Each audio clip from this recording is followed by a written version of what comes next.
To adjust voice assistant pitch in Samsung Galaxy S20, open settings, swipe up or down home screen to access the app screen, and then tap settings.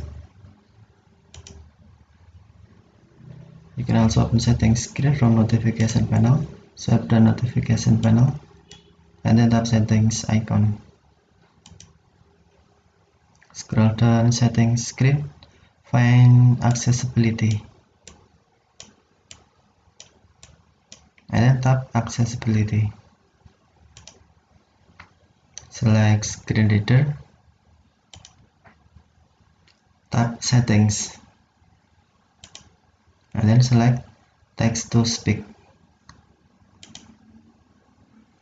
To adjust pitch,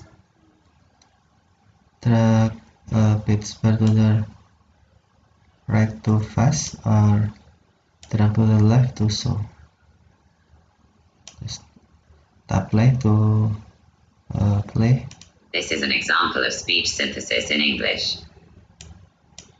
This is an example of speech synthesis in English. This is an example of speech synthesis in English. This is an example of speech synthesis in English. This is an example of speech synthesis in English. Okay, thank you for watching. This is an example of speech synthesis in English. Have a nice day.